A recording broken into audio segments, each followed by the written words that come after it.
வணக்கம் நண்பர்களே, நான் இதுவரைக்கும் வேறு வேறு கவிஞர்களுடைய சிறப்பான கவிதை புத்தகங்களின் வாசிப்பு அனுபவத்தை உங்ககிட்ட பகிர்ந்துகிட்டேன். இந்த காணொளியில என்னுடைய அனலிகா கவிதை புத்தகம் குறித்த என்னுடைய எழுத்து அனுபவத்தையும் கவிதை அனுபவத்தையும் உங்ககிட்ட பகிர்ந்துக்க இருக்கேன்.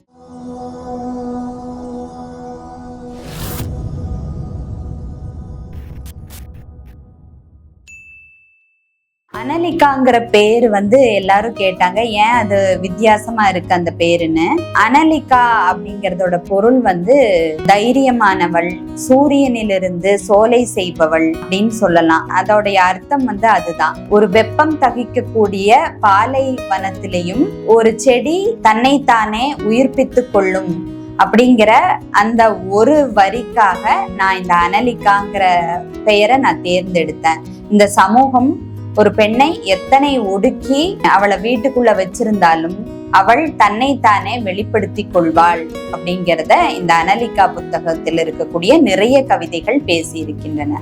இப்ப நம்ம கவிதைக்குள்ள போலாம். புருஷன் அப்பாவின் இறந்த உடலை பார்த்து அம்மா அழுது கொண்டிருந்தாள். அண்டை வீட்டு பெண்ணொருத்தி அம்மாவின் அருகில் வந்து, கழுத்து புருஷன் போனா என்ன, உனக்குத்தான் வயிற்று புருஷன் இருக்கானே என்று ஆறுதல் கூறினாள். அம்மாவிற்கு இனி புருஷனே தேவையில்லை என்பதை ஆமோதிப்பதாய் அழுது தீர்த்தது அங்கிருந்த கூட்டம். நண்பர்களே, என்னுடைய அப்பா இறந்த அன்னைக்கு நடந்த ஒரு விஷயத்தை தான் நான் இதுல கவிதையா எழுதி இருக்கேன். கொங்கு மண்ணுல இந்த வார்த்தை அதிகமா பயன்படுத்துவாங்க. கணவனை கழுத்து புருஷன்னும் மகனை வயிற்று புருஷன்னும் சொல்லுவாங்க. அதனால அன்னைக்கு இறந்த அன்னைக்கு அந்த பெண்மணி சொன்னாங்க, கழுத்து புருஷன் போனா என்ன, உனக்கு தான் வயிற்று புருஷன் இருக்கானே, உனக்கு ஒரு மகன் இருக்கானே, அவன் உன்னை பார்த்துக்குவான்னு சொன்னாங்க. ஒரு மகனால் அம்மாவின் எல்லா தேவைகளையும், அம்மாவுக்கு எல்லாவற்றையும் கொடுத்து விட முடியுமா என்பது மிகப்பெரிய கேள்விதான். அந்த தாக்கத்துலதான் நான் இந்த கவிதையை பின்னாளில் ஒரு 10 வருடங்களுக்கு பிறகு நான் எழுதினேன். அதுதான் இந்த கவிதைக்கான கரு. அங்கிருந்துதான் எனக்கு கிடைச்சது. செவிலி அவசர சிகிச்சை பிரிவில் இருக்கும் குழந்தைகளின் பசி தீர்க்க கீழ்த்தளத்தில் இருக்கும் தாய்ப்பால் வங்கியிலிருந்து பால் குப்பிகளை ஏந்தி கொண்டு மேலும் கீழும் ஓடிக்கொண்டிருக்கும் செவிலியின் கைகளுக்குள் பூத்திருக்கின்றன நிறைய நிறைய முளைகள். ஒரு தனியார் மருத்துவமனையில நான் ஒரு 2 மாசம் தங்கி இருந்தேன். நான் பார்த்த ஒரு காட்சியத்தான் நான் கவிதையா எழுதியிருக்கேன். அங்க இருக்கக்கூடிய செவிலியர்கள், நர்ஸ் கீழ்த்தளத்திலிருந்து தாய்ப்பால் வங்கி கீழ்த்தளத்தில் இருக்கும். அவசர சிகிச்சை பிரிவில் இருக்கக்கூடிய குழந்தைகளுக்கு அந்த தாய்ப்பால் தேவையா இருக்கும். அப்ப அங்க இருக்கக்கூடிய நர்ஸ் அது வெளியில வர முடியாது. அதனால இங்க மத்த செவிலியர்கள் அவங்களுக்கு உதவுவாங்க. அப்போ கீழே இருந்து அந்த மேல் தளத்துக்கு நிறைய அந்த தாய்ப்பால் குப்பிகளை ஏந்தி கொண்டு அவங்க போற ஒரு காட்சியை தான் நான் கவிதையா எழுதியிருக்கேன். நிறைய பெண்கள் இந்த தாய்ப்பால் வங்கிக்கு தன்னுடைய முலைப்பாலை கொடுத்திருப்பாங்க. அது எனக்கு அவங்க கைகளுக்குள் நிறைய முலைகள் பூத்திருந்ததா ஒரு காட்சி படிமத்தை கொடுத்தது. அந்த செவிலியர்கள் சலிக்காம மேலும் கீழும் போயிட்டும் வந்துட்டுமே இருப்பாங்க அந்த பால் குப்பியை எடுத்துட்டு. அந்த காட்சியை அடிக்கடி நான் பார்த்ததுனாலதான் அது எனக்கு கவிதையா என்னுடைய மனசுக்குள்ள உருக்கொண்டுருச்சுன்னு சொல்லலாம். ஜிமிக்கி தாஜ்மஹாலின் மேல் கூரை, கைப்பிடி இல்லாத குடை, காம்பில்லாத காளான், கவிழ்த்து வைக்கப்பட்ட மதுக்கோப்பை, அத்தனைக்கும் அவன் பரிசளித்து என் காதில் தொங்கிக் கொண்டிருக்கும் ஜிமிக்கியின் சாயல். ஜிமிக்கி பிடிக்காத பெண்களே இருக்க மாட்டாங்க. எல்லாருக்கும் ஜிமிக்கி பிடிக்கும். ஆனா தன்னுடைய காதலன் பரிசளித்த ஒரு ஜிமிக்கி எப்படி ஒரு பெண்ணுக்குள்ள காட்சி சித்திரமா விரியும்னு இந்த கவிதை பேசியிருக்கு. தாஜ்மஹாலின் மேற்கூரையாக தெரியும், கவிழ்த்து வைக்கப்பட்ட மதுக்கோப்பையாக தெரியும், கைப்பிடி இல்லாத குடையாக தெரியும், காம்பில்லாத காளானாக தெரியும். ஒரு அழகியலான ஒரு மன உணர்வை பேசி இருக்கு இந்த கவிதை. மெய் ஓவியம். பிறந்த நாள் பரிசாக மெய் ஓவியம் தீட்டிக் கொண்டேனடா உனது பெயரை. நீ மகிழ்ச்சியில் அதனை தடவி முத்தம் கொடுத்தாய். உனக்கு நீயே முத்தம் கொடுத்து கொள்வதை போல உறக்க அழைத்தாய். மலைமுகட்டில் தன் பெயரை உச்சரிப்பவனாய். உன்னை போன்று என்னால் உனது பெயரை ரகசியமற்று உடலில் பொருத்திக் கொள்ள இயலாத சூழலில் இருப்பதாக கூறினாய். கண்கள் கசிய. பெரிதொரு நாள் ஒரு அந்தியில் நமக்கான காதல் ஆஸ்வாசம் வேண்டி தன்னைத்தானே விடுவித்துக் கொண்டது. ஒயின் நிரம்பிய 2 கோப்பைகளுக்கு முன்பாக உனது பெயர் பதித்த இடத்தில் இப்பொழுது ஒற்றை பறவை தனித்து உறங்கிக் கொண்டிருக்கிறது. பிரிவின் பாடலை கேட்டவாறு அதன் கீழ் 1-2 இறகுகள் உதிர்ந்தும் கிடக்கின்றன. காதலன் மீது பேரன்பு கொண்டு அவனது பெயரை தன்னோட கையில டேட்டுவா போட்டுக்கிட்ட ஒரு பெண்ணை பத்தி பேசுது இந்த கவிதை. அவ ரொம்ப தைரியமா அவனோட பேரை தன்னோட கைகள்ல பதிச்சுக்கிட்டா. அப்போ அவன் ரொம்ப பரவசம் அடையறான். என்னோட பேரை நீ இந்த உலகத்துக்கு முன்னாடி இவ்வளோ தைரியமா போட்டுட்டியே அப்படின்னு சொல்லி அவன் கத்தறான். அந்த பெயரை ஒரு மலைமுகட்டுல நின்னு கத்தி பாக்குற மாதிரி திரும்ப திரும்ப அவளோட கைகளை பார்த்து கத்தி வாசிச்சு பாக்குறான். அப்படியெல்லாம் மகிழ்ச்சி அடைஞ்சு ஸ்லாகிச்ச அவன்தான் அவகிட்ட என்ன சொல்றான்னா, உன்ன மாதிரி தைரியமா உன்னோட பெயரை என்னோட கைகள்ல நான் டேட்டுவா போட முடியாது அப்படின்னு தயங்குறான். பெரிதொரு நாள் அவங்க இருவருக்குமான காதல் ஏதோ ஒரு காரணத்தினால பிரேக்கப் ஆயிடுச்சு. அதுக்கப்புறம் அவள் அந்த கைகள்ல அந்த பெயரை பார்க்கும் போதெல்லாம் அவனை மறக்க முடியல, அவனை கடக்க முடியல. அதுக்கு பதிலா அவன் என்ன பண்றான்னா, அந்த பெயரோட வலிய மறக்கிறதுக்காக அதன் மேல ஒரு பறவையை வரையறா.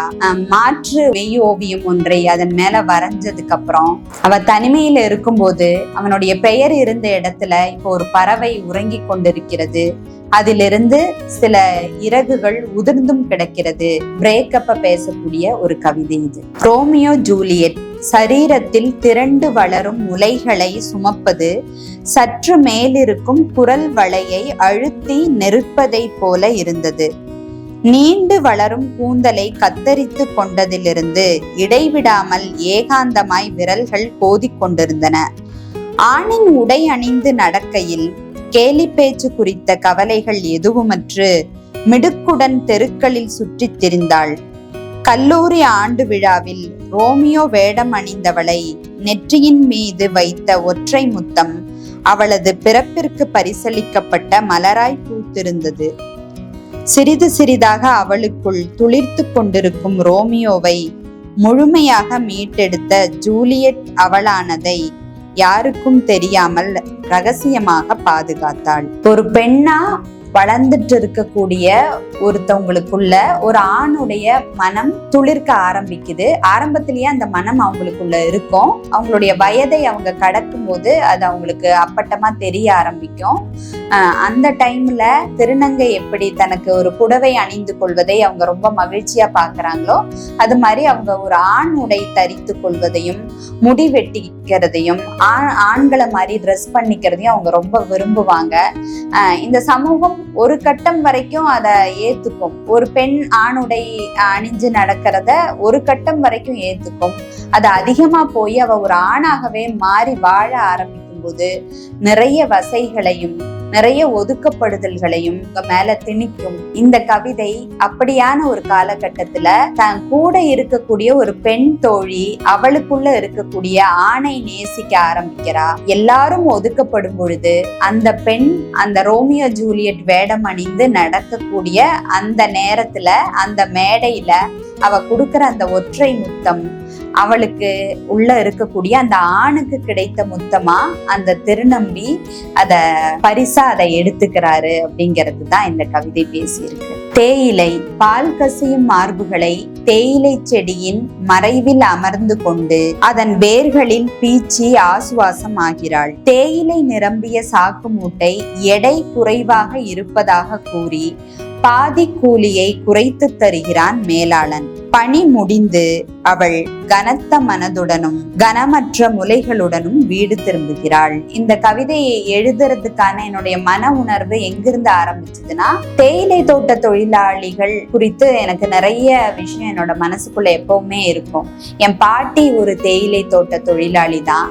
அப்ப அவங்க சொன்ன கதைகள்ல இருந்து எனக்கு அவங்களோட வலியை கடத்துனாங்க. அங்கிருந்து எனக்கு அந்த விஷயம் தோணுச்சு. அதெல்லாம தேயிலைக்கு பின்னாடி நடந்திருக்க கூடிய அந்த எளிய மக்கள் மேல நடந்திருக்கக்கூடிய ஒரு மிகப்பெரிய ஒரு அரசியலை, நம்ம எல்லாருமே தெரிஞ்ச ஒரு விஷயம் தான், மிகப்பெரிய ஒரு அரசியல் அதுக்கு மேல இருக்கு. நம்ம குடிக்கிற இந்த தேநீருக்கு பின்னாடி மாஞ்சோலை தொடங்கி தேயிலை தோட்ட தொழிலாளர்களுடைய வாழ்வியலை நிறைய படைப்புகள் பேசி இருக்கு. இந்த கவிதை எனக்கு அப்படியான ஒரு மன உணர்வை கொடுத்ததுனாலதான் நான் இந்த கவிதை எழுதினேன். சிசு கணவனின் ஆண்மையை இவ்வுலகிற்கு நிரூபிப்பதற்காக வேணும். அக்கம் பக்கத்துக்காரர்களிடம் பதிலளித்து ஓய்ந்து விட்டதாக சொல்லும் மாமியாருக்காக வேணும். நாத்தனார் 2ஆம் குழந்தை பெற்றுக்கொள்ள வீடு வருவதற்குள்ளாக வேணும். ஒவ்வொரு மாதமும் மாதவிடாய் ஆகிவிட்டதாக சொல்கையில் அதிர்ந்து விடும் உறவுகளுக்காக வேணும். மைத்துனர் 3 பெண் குழந்தைகளை பெற்றுக்கொண்டதற்காக வேணும். எத்தனை கோவில்கள் அலைந்தாவது, எண்ணற்ற ஊசிகள் தரித்தாவது, மருந்தையே 3 வேளை உணவாக உட்கொண்டாவது, நான் பெற்று தொலைக்க வேண்டும் ஒரு குழந்தையை, அது ஆணாக இருந்தால் உசிதம். குழந்தை பெற்றுக்கொள்வதுங்கிறது ஒரு சாதாரண நிகழ்வு தான். ஆனா அதற்கு இந்த பெண்ணை தயார்படுத்துவதும், அதுக்காக இந்த பெண் அந்த ஒரு பெண் மேல நிறைய மன ஓட்டத்தை அவங்களுக்குள்ள ஏற்படுத்தி, அவங்களுக்குள்ள ஒரு குற்ற உணர்வை ஏற்படுத்தி, நம்ம ஏன் இனியும் குழந்தை பெத்துக்காம இருக்கோம் அப்படிங்கிறதுக்கு தான் அந்த பெண் மட்டுமே காரணம் அப்படிங்கிற ஒரு பிம்பத்தை கட்டமைச்சு ரொம்ப இயல்பா பெண்களை ஒரு விதமா இன்னும் இத்தனை காலங்கள் கடந்தும் இன்னுமே அதை பண்ணிட்டு இருக்காங்க. அந்த ஒரு மன உணர்வை பேசுற ஒரு கவிதையா தான் நான் இதை எழுதியிருந்தேன். குழந்தை பெற்றுக்கிறதுக்கான இந்த சமூகம் கட்டமைச்சிருக்கிற கோமாளித்தனங்களை எள்ளல் தொனியில் நான் எழுதியிருக்கேன். மாட்டுக்கறி. பற்கள் சரியாக முளைக்காத பால்யத்தில் மாட்டுக்கறி துண்டை மென்று வாயோடு வாய் வைத்து ஊட்டுவாள் ஆயா, ஒரு பறவையை போல். உப்பு கண்டம் காய வைக்கையில் காகம் விரட்ட கருப்பு குடையை ஆயுதமாக்கி நிற்க வைப்பாள் என்னை. தாத்தாவின் நினைவு நாளில் அவர் விரும்பும் ஈரலை படையலிடுவாள். கருப்பு மிளகு தூவிய கறி வறுவலில் வெண்ணிற தேங்காய் துண்டுகள் சிதறவிட்டிருப்பாள். கரிசல் நிலத்தில் காளான் முளைத்த மாதிரி.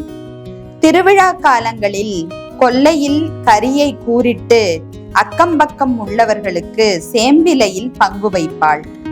கந்துவட்டிக்காரன் திட்டி தீர்த்த பொழுதும் அவள் வளர்த்த கறவை நின்ற பசுமாட்டை விற்காமலே வைத்திருந்து அது இறந்துவிட்ட பின் தோட்டத்தில் புதைத்தவள் அந்தியில் அதற்கு மண் விளக்கேற்றுவாள்.